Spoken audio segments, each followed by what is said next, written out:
Donc, nous avions vu la semaine dernière le grand discours d'Élie qui tournait beaucoup en rond sur la justification de son intervention. Si bien que pour reprendre le cours des choses, nous allons commencer le chapitre 38, mais il faut avoir en tête, il faut revenir un petit peu en arrière et avoir en tête les derniers mots de Job, c'est-à-dire au chapitre 31,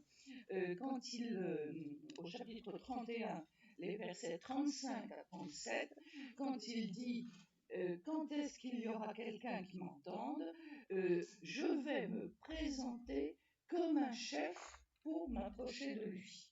Et par conséquent, c'est dans cet état d'esprit, je vais m'avancer comme un chef.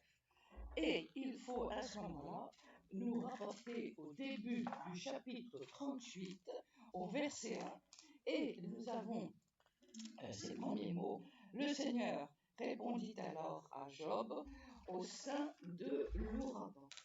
Et ce qui est très intéressant, c'est déjà rien que cela, ce mot traduit par ouragan, tempête, tourbillon, vous avez plusieurs termes. Mais ce qui est intéressant pour nous, c'est de savoir que c'est ce mot-là qui est utilisé pour décrire, par exemple,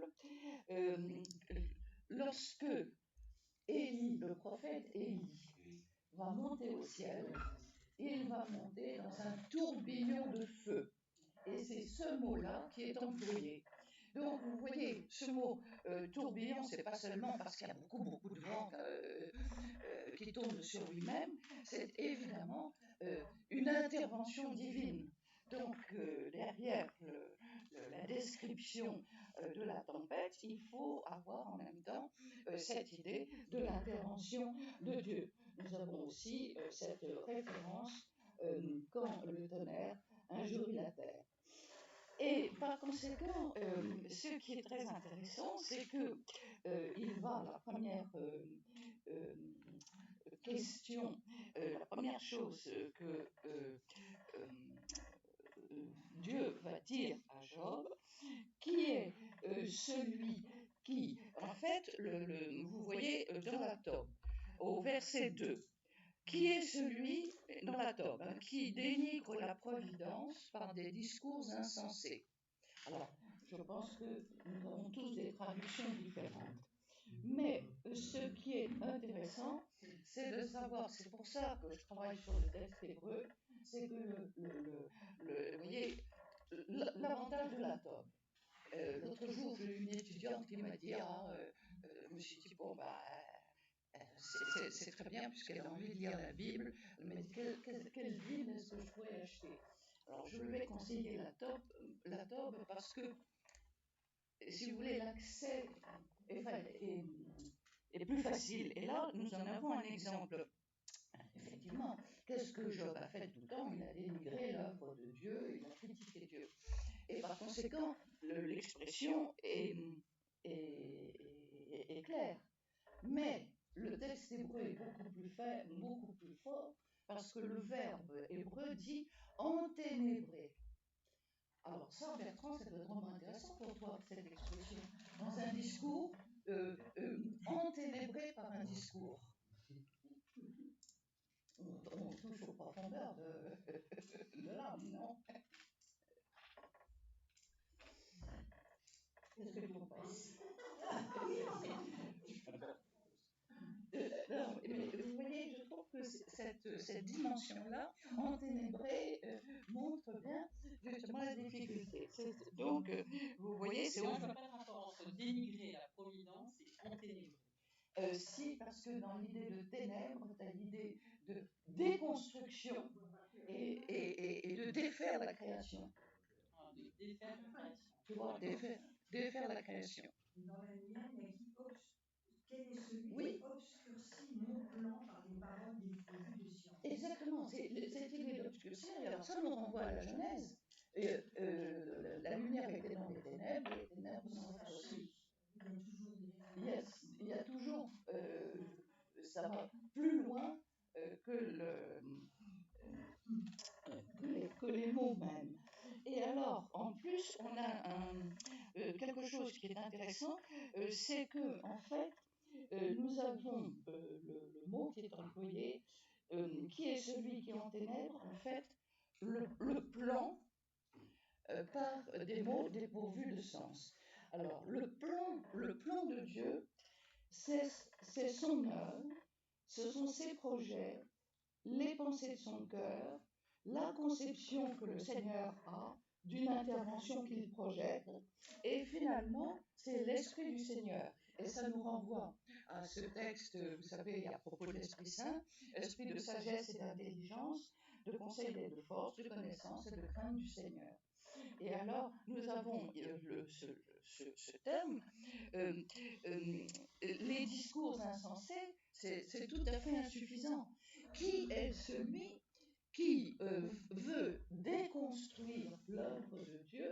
Et quand on met derrière le mot œuvre et derrière toute cette création, en fait, qui est prévue, et par conséquent, le terme qui est employé, ce plan de Dieu, quelquefois on le traduit par le mot le conseil de Dieu, on le traduit aussi par son action dans l'histoire.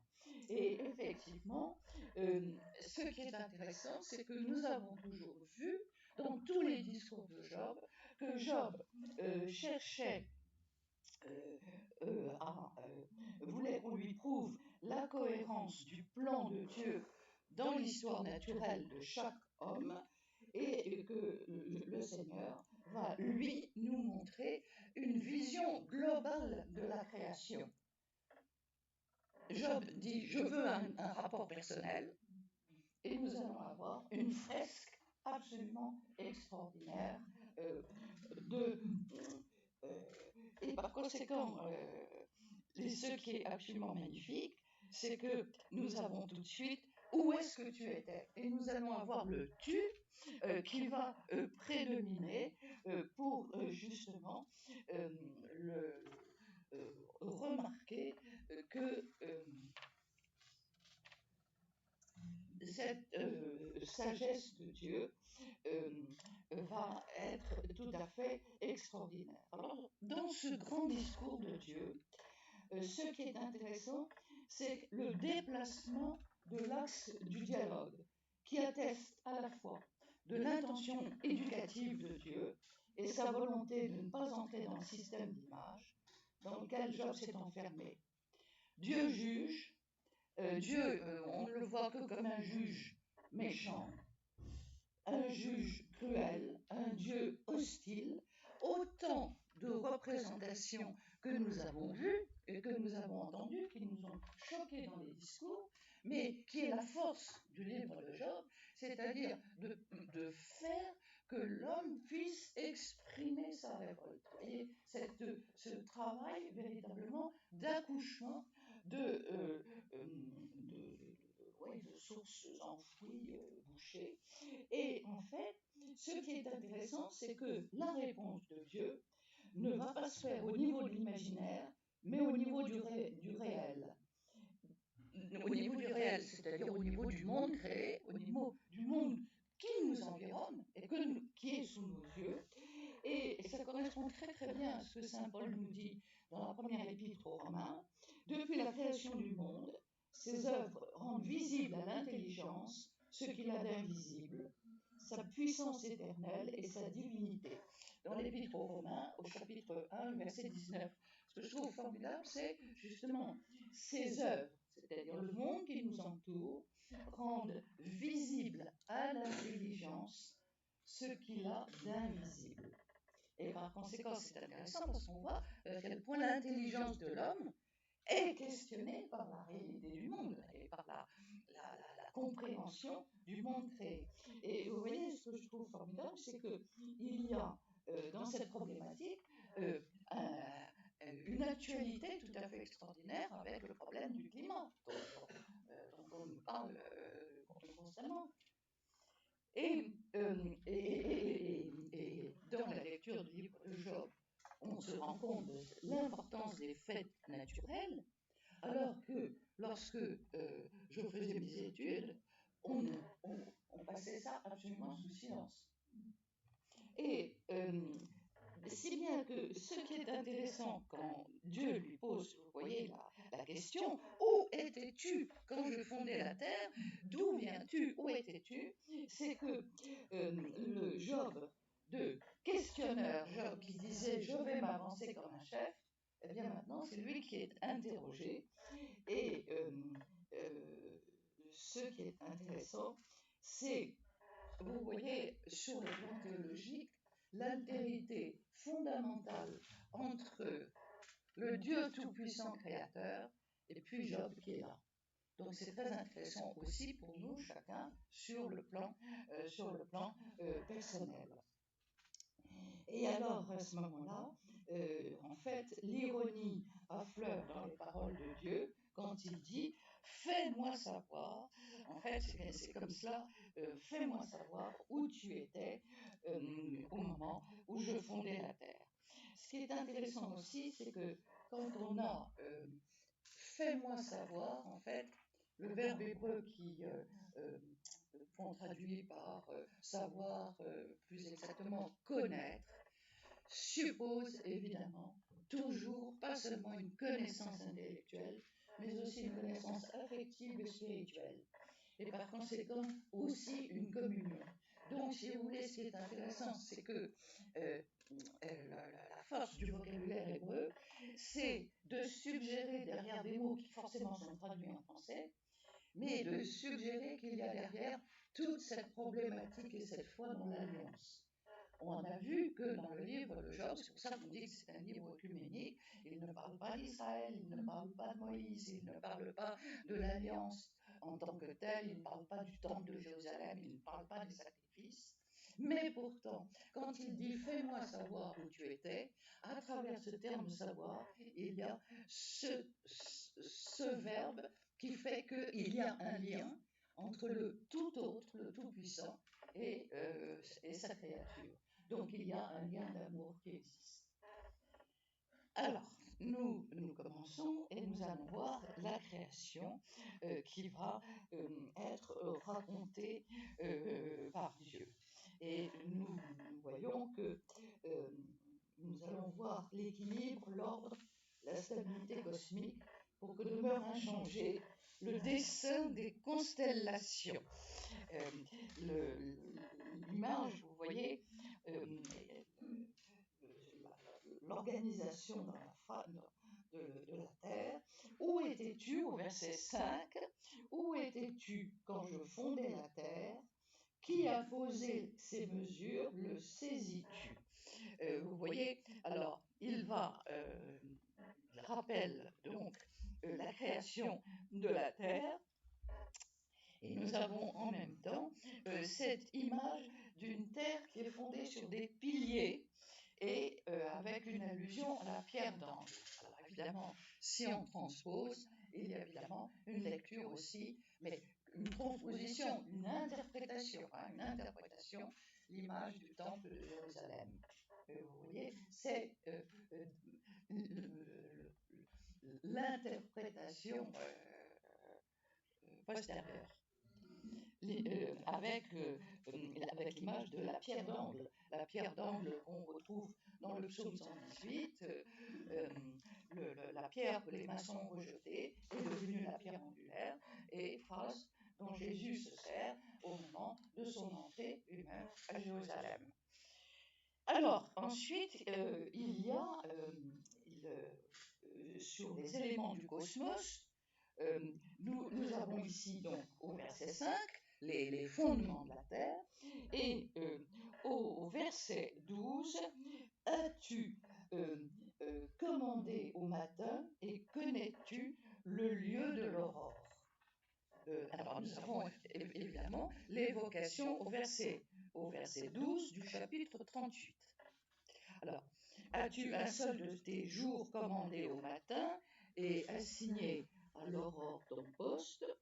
Et aussi dans l'autre traduction que j'ai là, est-ce qu'en tes jours tu as commandé au matin, sais-tu le lieu où naît l'aurore? Donc l'image du lever du soleil. Ensuite, au verset 16, es-tu, vous voyez, toujours cette expression, où es-tu, enfin, es-tu venu aux sources de la mer et t'es-tu promené au fin fond de l'abîme. Donc, nous avons le lever du soleil, nous avons la naissance de la mer, et au verset 22, est-ce que tu es parvenu jusqu'aux réserves de neige et est-ce que tu as vu les réserves de grêle? Et est-ce que, au verset 31, est-ce que tu es capable de nouer les liens des Pléiades et de faire ouvrir les câbles d'Orion, donc la vision du zodiaque, des signes du zodiaque. Et nous avons, vous voyez, dans cette image de la création, euh, un décor qui est planté. Et ce qui est très intéressant dans ce décor, dans les quatre versets que j'ai cités, donc le, le, la fondation de la terre, le lever du soleil au verset 12, où naît la mer au verset 16, au verset 22, les réserves de neige, au verset 31, les constellations, et puis ensuite, nous allons passer à la description des animaux. Mais auparavant, ce qui est très intéressant, c'est de remarquer que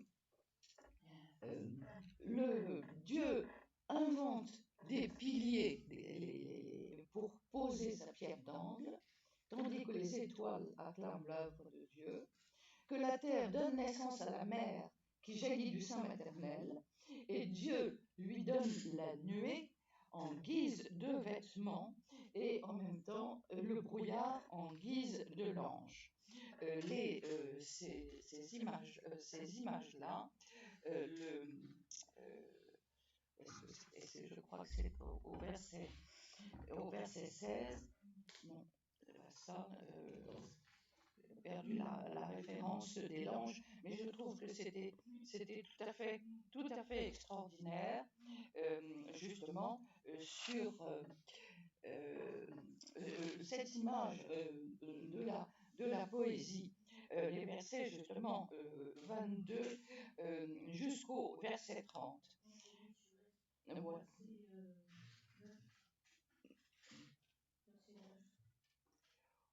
Oui, c'est ça, c'est ça qui est très beau. Au verset, quelqu'un ferma 2 bâtons sur l'océan quand il jaillissait du sein maternel, quand je lui donnais les brumes pour se vêtir et les nuées en guise de l'ange. Vous voyez, il y a tout un effort poétique qui est tout à fait extraordinaire. Ça, c'est donc au verset 8 et 9, à propos de la mer. Alors, ce qui est intéressant aussi, c'est que le rappel que la nature a ses saisons, les entrailles de l'homme sont belliqueuses, le temps d'angoisse, le jour du combat et de la guerre, et par conséquent, au verset 23, il y a, à partir du verset 23, il y a effectivement ces images, la nature a ses saisons, et par conséquent, si Dieu peut régir les saisons, il n'a nulle prise sur les folles saisons de l'homme. Et au verset 28, nous avons cette image de la pluie a-t-elle un père et qui engendre les gouttes de rosée. Je trouve que c'est vraiment, c'est vrai que c'est très beau. Et l'infiniment petit, c'est-à-dire les gouttes de rosée, comme l'infiniment grand, la mer, échappe à l'intelligence humaine qui projette sur la genèse des phénomènes naturels le modèle humain en attribuant une histoire, exactement comme le font les mythologies. Donc nous avons un cadre magnifique qui est décrit sur justement la création du monde. Alors, je trouve que ça a un intérêt, c'est que vous me direz que maintenant on est sensibilisé à cela, mais il fut une période où on n'était pas du tout sensibilisé à faire attention à la nature. C'est quand même quelque chose qui est relativement récent. Oh, c'est gentil, merci. Merci beaucoup. On n'était pas du tout sensibilisé comme ça. Et vous voyez que ce qui est très beau, c'est la force poétique du texte, parce que les images, évidemment, c'est une grande ontologie poétique. Alors maintenant, nous allons passer au portrait de 10 animaux en liberté. Alors, je vais d'abord vous citer les noms des animaux.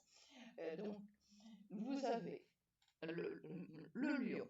Donc, ensuite, on verra en détail ce qu'il dit. Le lion,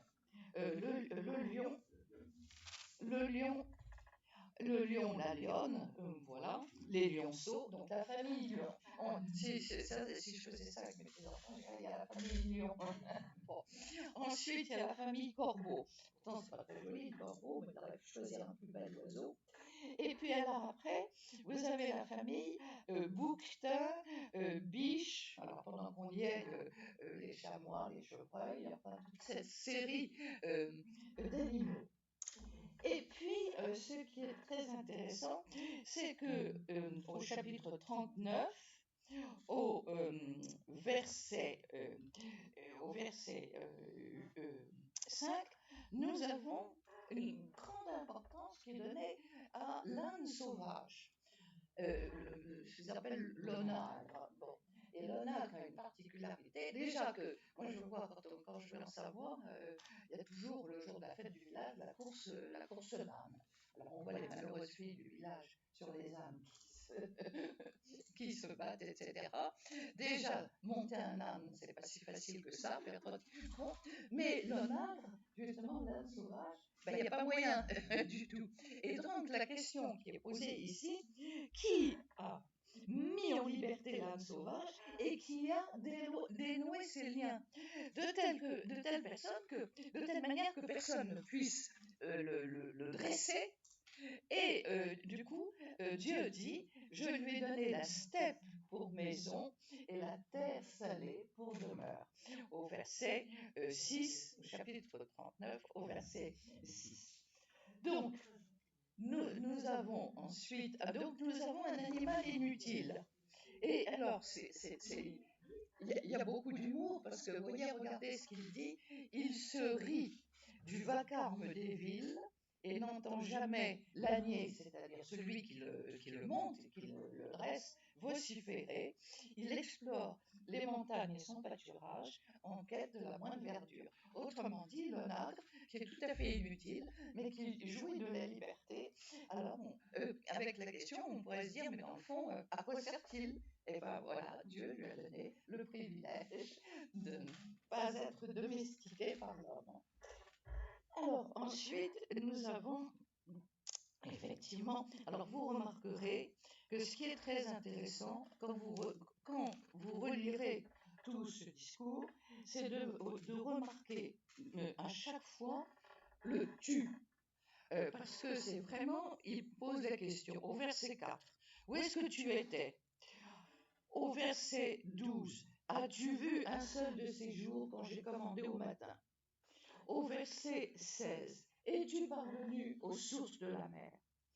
Au verset 18, est-ce que tu as une idée de l'immensité du monde? Est-ce que tu es parvenu jusqu'aux réserves de neige?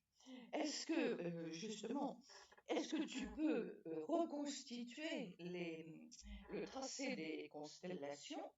Au verset 33, connais-tu les lois des cieux?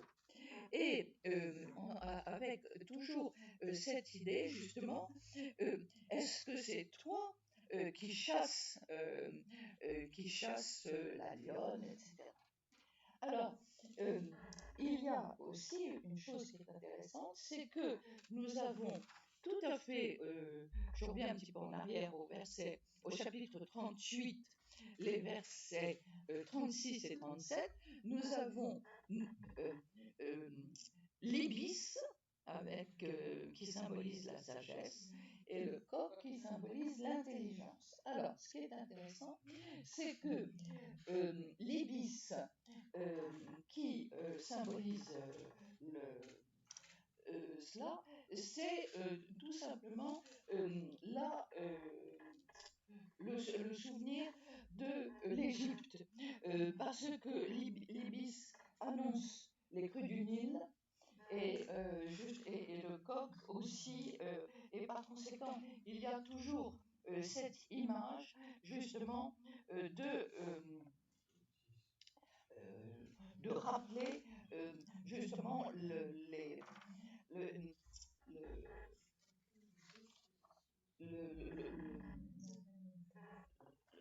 la présence, justement, en même temps, de l'Égypte. Alors, il y a en même temps, ce qui est intéressant, c'est que nous avons le portrait des animaux en liberté, avec en même temps un côté très maternel de Dieu. Est-ce que tu connais le temps de gestation des biches? Euh, et il y a un rapport aux animaux qu'on ne trouve pas ailleurs. Les animaux en général, sauf les animaux utiles, bon, sont considérés plutôt comme des ennemis. Ici, on a le sentiment justement de cette bienveillance de Dieu en permanence.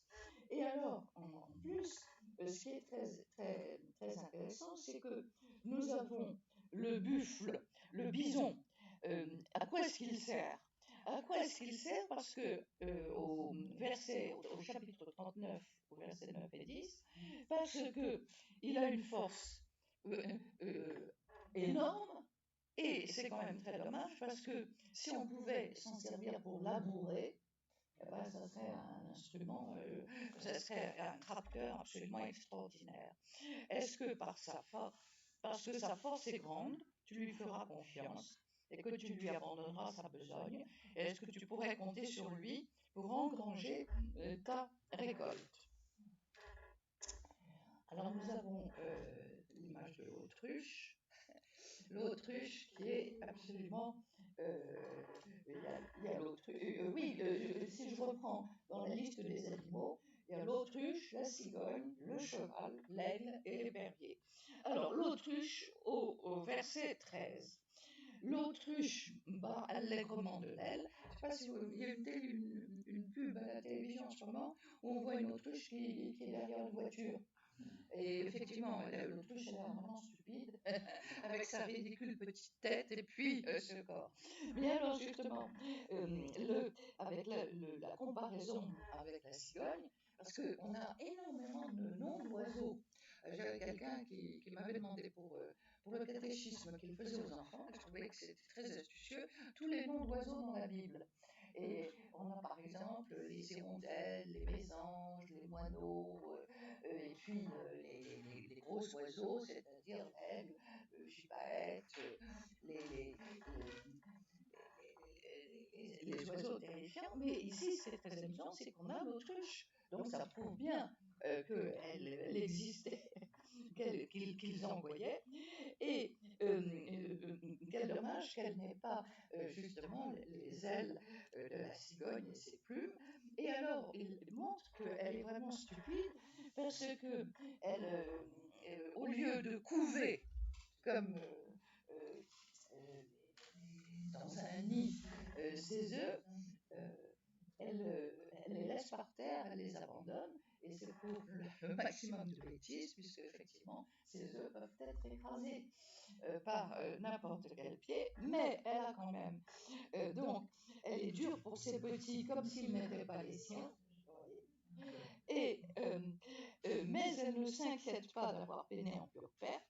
Alors d'accord, Dieu lui a refusé la sagesse, elle est stupide. Bon, elle est désespérément stupide, mais, elle a une force. Dès qu'elle se dresse et s'élance, elle se moque du cheval et du cavalier. Parce qu'elle est encore plus rapide que le cheval. Alors, ça me fait penser, c'était... vous vous souvenez que quand les Anglais possédaient la moitié du monde, au temps de leur empire colonial, ils avaient voulu ils faisaient commerce de tout, évidemment, et en particulier, ils avaient fait le commerce des plumes d'autruche. Et c'est la raison pour laquelle les plumes d'autruche sont devenues tellement à la mode. Et quand vous regardez les tableaux du 19e siècle, vous avez les chapeaux avec des plumes d'autruche dans tous les sens. Et ce qui est intéressant, c'est que nous avons justement cette image de cette autruche stupide, mais en même temps, euh, euh,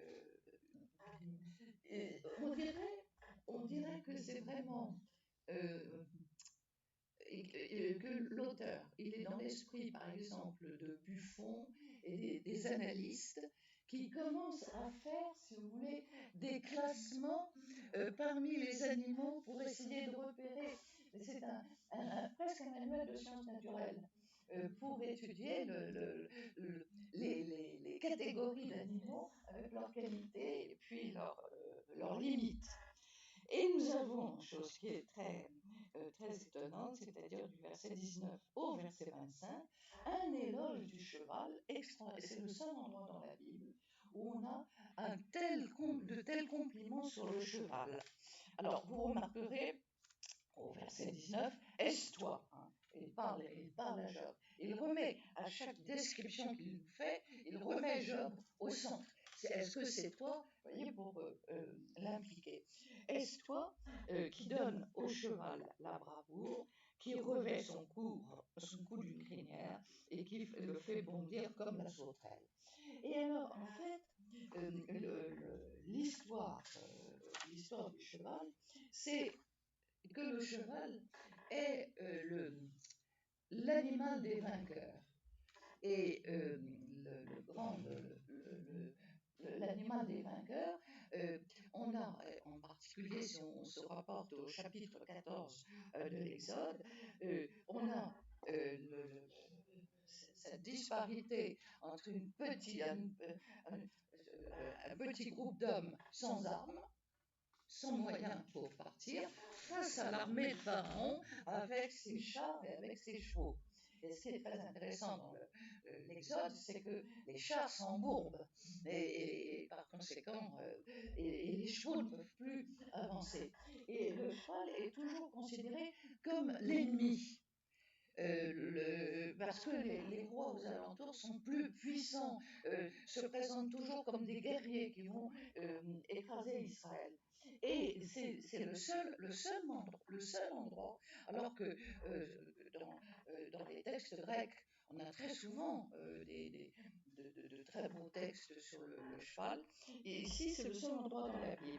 Alors avec la bravoure, et puis son fier hennissement et terreur, exultant de force, il piaffe dans la vallée et il s'élance au devant des armes. Et vous voyez, il montre que le cheval, c'est l'animal courageux, ce sont les chars d'assaut, les chars d'assaut les plus perfectionnés. Il se rit de la peur, il ignore l'effroi, il ne recule pas devant l'épée. Sur lui résonne le carquois, la lance étincelante et le javelot. Frémissant d'impatience, il dévore l'espace et il ne se tient plus dès que sonne la trompette. À chaque coup de trompette, il dit ah. De loin, il flaire la bataille, tonnerre des chefs et cris de guerre. Donc, ici, nous avons une description justement du cheval comme arme de guerre. Et vous voyez, c'est pas du tout l'animal de transport. L'animal de transport, c'est l'âne. Le cheval, c'est le cheval pour la guerre. Et en même temps, ce qui est intéressant, c'est que à plusieurs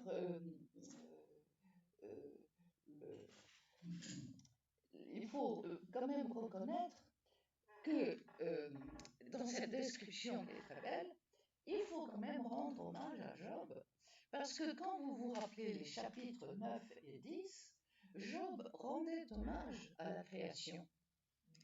Et il disait, tu as créé ceci, tu as créé cela, moi aussi tu m'as créé, et donc tu m'as aimé. Et cela, on l'avait vu.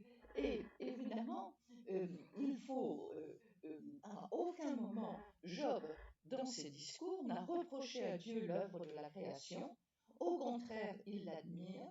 Mais dans cette fresque où Dieu décrit lui-même son œuvre, on remarquera que Dieu ne répond absolument pas à la question de Job, qui est le problème du non-sens du destin de l'homme, qui est accablé par la souffrance dont il ne comprend pas le sens.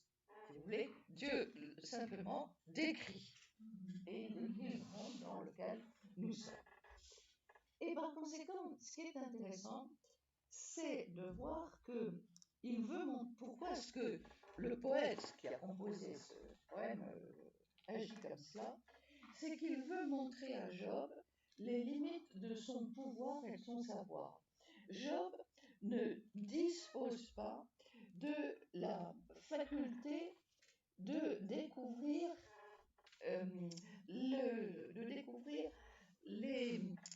les mécanismes. Il reste extérieur à la création.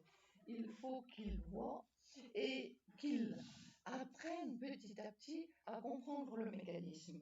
Et par conséquent, ce qui est très intéressant, c'est que en rappelant à l'homme les limites de son pouvoir sur la création, eh bien, Dieu cherche à faire comprendre à l'homme justement ses limites. Il n'est pas tout puissant, il n'est pas le maître de la création, car cette tentation-là, elle existe. Je suis le maître de la création, le monde m'appartient. Et par conséquent, la pointe de cela, c'est de montrer cette immensité qui nous dépasse et avec le mystère, qu'est-ce que l'homme face à la création. Donc, il y a quelles sont les limites que Dieu a posées? Il montre les limites temporelles. Où étais-tu quand je faisais ceci, quand je faisais cela? Dans le déroulement du temps. Bon, où est notre histoire, nos histoires intimes dans le déroulement du temps? Les limites spatiales. Est-ce que l'on peut atteindre le fond des abîmes, les extrémités? Rappelez-vous, en 69, l'extraordinaire moment qu'a été quand étaient les premiers pas sur la Lune. C'était quelque chose d'absolument extraordinaire. Donc, limites temporelles, limites spatiales, les limites du pouvoir de Job face à l'organisation générale de la nature. Par exemple, est-ce que tu as un bras pour être capable de faire ceci ou de faire cela? Et ensuite, comment est-ce que tu peux te prétendre juste lorsque tu as devant toi une telle richesse? Alors, il y a l'éloge du cheval, et puis nous avons aussi l'image de l'épervier et l'image de l'aigle. Et l'aigle a une très grande importance parce qu'on dit que c'est le seul animal qui peut regarder le soleil sans cligner des yeux. Et c'est la raison pour laquelle l'aigle a été pris comme symbole de l'évangéliste Jean. Par rapport au début de l'évangile de Jean, la lumière était dans les ténèbres et les ténèbres ne l'ont pas reçue. Et il y a l'image de l'aigle et l'image de l'épervier avec, c'est tout à fait, on a l'impression qu'on a un film sous les yeux. Je ne sais pas si vous avez vu l'autre jour, il y avait à la télévision, ça s'appelait Le Vivant. Sur les... Ouais. 200 photographes. Voilà, avec sur l'infiniment petit. Et vous voyez que comme c'est bien observé, parce que l'image justement du renouvellement des plumes de l'épervier, l'image de l'aigle qui habite sur un rocher terrible, et là où il y a charnier, il y est. Et effectivement, dans les Pyrénées, il y a, c'est très, très curieux. D'abord, il y a beaucoup de troupeaux qui paissent bon, et puis on a sans cesse des vols de vautours au-dessus, parce qu'ils repèrent les carcasses d'animaux morts pour aller pour aller les dépecer et pour aller les manger. Et alors, une fois, j'étais très très étonnée parce que dans le champ qui était à côté de l'abbaye où je résidais, il y avait c'était pas des moutons, les moutons ils étaient plus loin, il y avait des espèces de grosses boules qui étaient disséminées sur le champ, mais des grosses boules aussi grosses qu'une table, par exemple, comme ça, vraiment, comme si vous voulez, un énorme oreiller, vous voyez, ou un énorme édredon. Bon. Et puis, heureusement, je me disais, mais qu'est-ce que c'est? Et heureusement, il y en avait un qui était sur un piquet de la barrière et qui, à un moment, s'est levé et a déployé ses ailes. Et c'était tous les vautours qui prenaient un bain de soleil. Qui prenaient un bain de soleil et qui étaient là. Pourquoi? Ben parce qu'il y a les brebis un petit peu plus loin et qu'ils vont effectivement dépousser les brebis. Et par conséquent, c'est très bien expliqué ici. Ces petits sabreuvent de sang, là où il y a charnier, donc là où il y est. Moi, je me souviens une fois avec une vieille dame espagnole que j'aimais beaucoup, qui était très gentille, on cherchait désespérément le bon endroit pour pique-niquer, évidemment avec les enfants, c'était jamais le bon endroit, etc. Bon, je passe sur les détails que tout le monde connaît, n'est-ce pas, pour trouver le super endroit. Et j'ai trouvé un endroit, puis j'avais pas du tout fait attention qu'il y avait derrière des carcasses horribles de taureaux, enfin voilà. Mais vous voyez, ce qui est tout à fait extraordinaire dans cette image, euh, dans ces images, c'est justement le réalisme. Le réalisme voilà. Donc, si vous voulez, la grande question, c'est que une fois qu'on a eu cette description, c'est que le Seigneur apostrophe Job et lui dit: celui qui dispute avec le puissant a-t-il à critiquer? Celui qui ergote avec Dieu, donc dans cette discussion, est-ce que tu veux bien répondre? Et alors, ce qui est absolument magnifique, c'est que Job dit: je ne fais pas le poids. Qu'est-ce que je pourrais dire?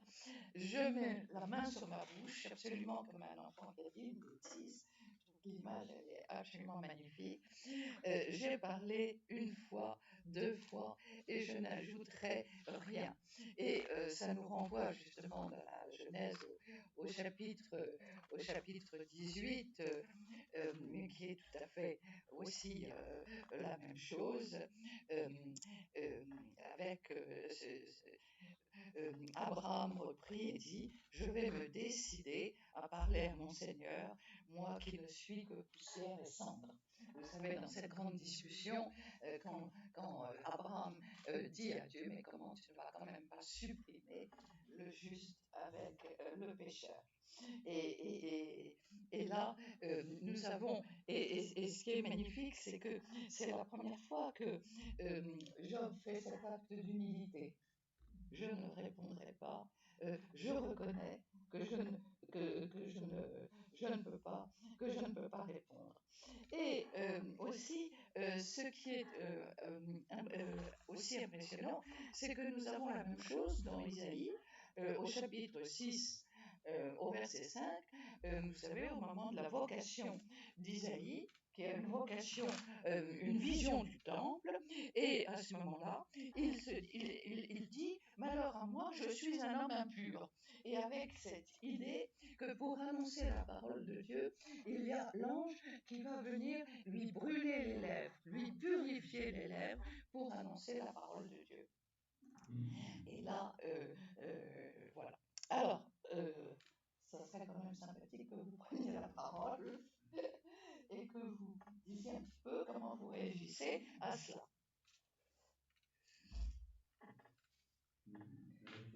Par rapport au socle dont il était question au début, début. Oui. Vous avez dit ça peut évoquer Jérusalem. C'est moi, oui. Ça, c'est On une... avait d'autres images, d'autres interprétations. Une version, disons, plus moderne de l'univers, le socle pourrait être les 4 forces fondamentales qui régissent l'univers, et à partir duquel se déploie avec beaucoup d'autonomie, finalement, la nature. Ouais. Alors, ces 4 forces, vous voulez rappeler ces 4 forces? Il y a la force électromagnétique, hein. Il y a la force nucléaire, il y a la gravité, la gravitation, ça. Et puis il y a la force nucléaire faible, peu importe. Donc il y a 4 forces fondamentales à partir desquelles toute la matière, on peut décrire toute l'organisation de la nature. Et donc c'est l'idée qu'ensuite, c'est pas tout à fait ce point de vue finalement, que la nature a une certaine autonomie, une certaine liberté pour se développer à partir de ce socle fondamental. Attendez, vous voulez bien redire les 4 forces? Parce que moi, je pensais tout simplement que vous avez dit le feu, la l'eau. bon, mais pas du tout. Redites-nous. La force électromagnétique, c'est celle qui est à l'œuvre dans les ondes radio, les X et tout. Oui. Magnétique aussi dans l'attraction entre deux éléments. Ouais. Et puis la force nucléaire, c'est celle qui maintient dans le noyau les composantes du noyau. On appelle les. Et puis la force de gravité, la force de gravitation, c'est celle qui commande la rotation des axes, des astres, dans l'ensemble. La rotation de la galaxie et des planètes autour du Soleil. Et une planète qu'on appelle la Terre, je ne sais pas vous avez entendu parler. Et puis la force nucléaire faible, alors ça c'est plus difficile à décrire. Enfin, bon, C'est la première fois que j'entends. bon. Vous savez, oui, moi je suis complètement ignorante, j'ai besoin de... Ça veut dire, alors, la question qui demeure, c'est ça, pour les physiciens en tout cas, Oui. qui ne lisent pas Job ni la Bible en général. Alors, comment ces 4 forces sont apparues? Oui. Oui. On ne sait pas. Voilà, la science s'arrête là. On ne peut pas dire comment ça s'est arrivé, qu'est-ce qu'il y avait avant.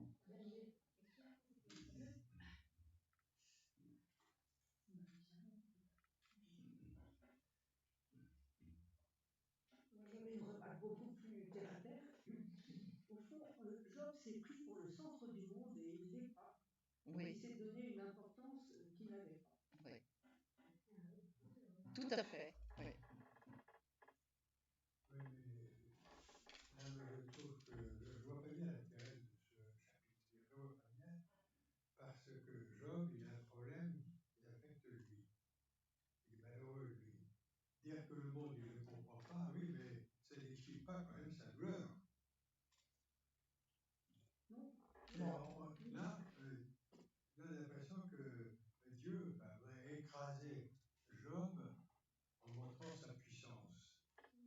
Mais Job, bon, d'accord, oui, je suis un petit bonhomme, mais enfin, bon, pourquoi je m'aborde comme ça? Effectivement, il n'y a pas de réponse. Il n'y a pas de dialogue là. Il n'y a pas véritablement de dialogue. Non. Non, puisque puisqu'il ne répond même pas, il met sa main dans la bouche. Voilà. Oui. Donc il ne répond pas. Il y a un dialogue, mais il n'y en a pas. Il n'y en a pas. Il n'y en a pas.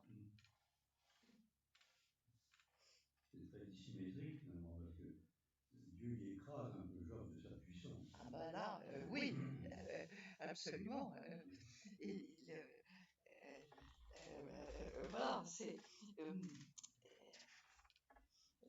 vraiment, si vous voulez, mais ce qui est quand même très très intéressant par rapport à l'ensemble du livre, c'est justement cette compréhension du monde, cette description du monde, qui est quand même assez extraordinaire. On en a d'autres dans la Bible ou est-ce qu'on en a d'autres dans des textes parce que finalement c'est très anthropologique. Oui, finalement. oui, absolument. On va avoir ensuite, on a des textes égyptiens, des textes mésopotamiens, où il y a effectivement toute une étude, en particulier des études des animaux, et ce qui sera une mine pour les grandes encyclopédies qui existeront. La première, celle de Pline l'Ancien, l'histoire naturelle de Pline l'Ancien. Il y en a une d'un auteur grec dont j'ai oublié le nom. Et puis il y aura plus tard, alors au 7e siècle après Jésus-Christ, il y aura Isidore de Séville aussi, avec cette grande description, une tentative de classification, je pense, ces premières tentatives de classification. Et par conséquent, il y a une poésie qui est tout à fait qui fait que le livre de Job, finalement, est très, très extérieur à l'ensemble de la Bible. Et en fait, c'est très rare quand dans la liturgie, on a un petit texte de Job. On a toujours ce petit texte, mais moi je sais que mon Rédempteur est vivant, et que, voilà. Mais sinon, on ne cite jamais dans le livre de Job. Moi, je pense que quand on dit il n'y a pas, Dieu ne répond pas à Job, il lui répond quand même d'une certaine façon, parce qu'il lui dit décentre-toi de toi, regarde autour de toi. Et ce que tu vas voir autour de toi, c'est quand même magnifique et ça. C'est moi qui l'essaie. Oui. Quand quelqu'un vous dit je suis très très malheureux et qu'on ne sait pas trop quoi répondre, et ben une des réponses c'est de lui dire mais regarde autour de toi. Décentre-toi de ce. Alors, il y a quelqu'un qui joue beaucoup là-dessus, sur le plan spirituel, et je trouve que c'est tout à fait magnifique. Ce qui en fait quelqu'un de très sympathique, c'est Saint François de Sales, dans l'introduction à la vie dévote, parce que il donne des conseils spirituels, etc., des conseils de prudence, de sagesse, de conduite, etc. Et puis en même temps, il fait toujours un rapprochement avec la nature, avec les fleurs, avec la végétation, avec les animaux.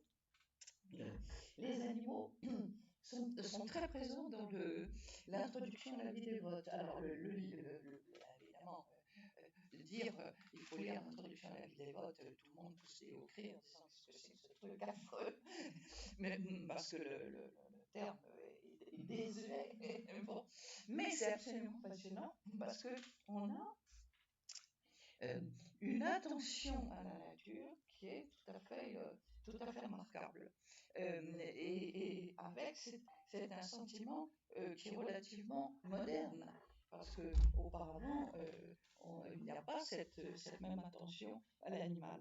C'est très curieux, c'est que dans la Bible, sauf dans le livre de Tobie, où il y a quand même le chien qui accompagne, le chien est toujours représenté comme un animal féroce et dangereux.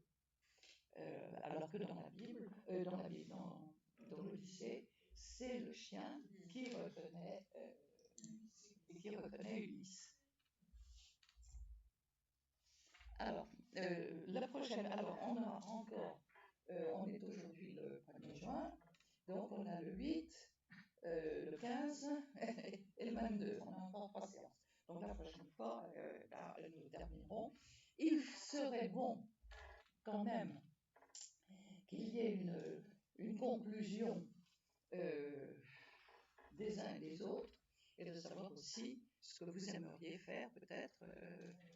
Voilà, il faudra quand même que vous y réfléchir.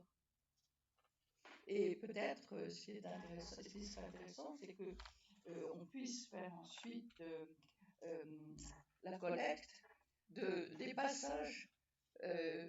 Quel est le passage qui a été le plus important pour chacun d'entre vous?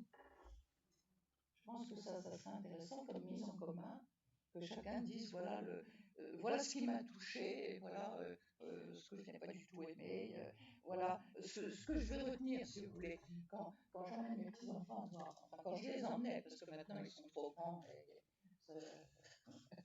ils n'ont plus besoin de moi. Enfin, si, je pense qu'ils ont quand même besoin de moi.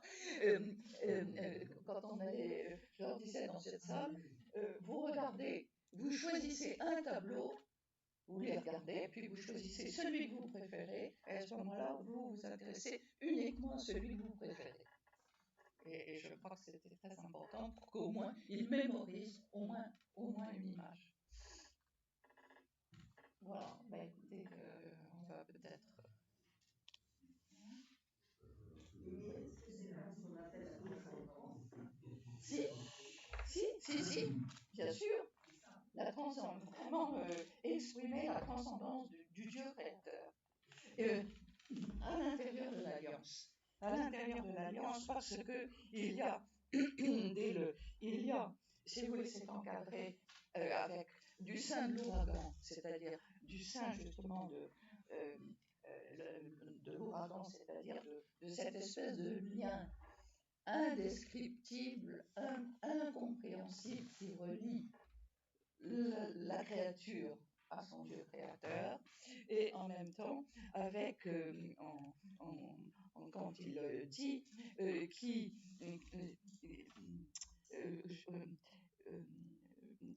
dis-moi, toi qui es très savant, est-ce que comment as-tu cette connaissance? Et le mot connaissance, qui n'est pas exprimé ici, mais qui est dans le texte hébreu, exprime en fait une communion, je dirais, oui, spirituelle, parce que c'est un texte comment dirais-je, oui, c'est un texte révélé, voilà, par rapport à un texte lyrique égyptien ou mésopotamien. Il y a cette idée du Dieu tout-puissant et du Dieu qui aime l'homme. As-tu vu mon serviteur Job? Il y a un lien personnel qu'il faut pouvoir rappeler dès le début. Je reste au début du chapitre 38, là, vous faisiez référence à l'ouragan, etc. Et la traduction qui est donnée des livres et la providence. Oui. Alors quand vous la providence, c'est ça. Les ténèbres. Voilà. C'était tracé par les ténèbres en ténèbrement. Oui, en ténèbrement. Voilà. En ténèbrement. Écoutez, qui est-ce qui préside la prière, Geneviève?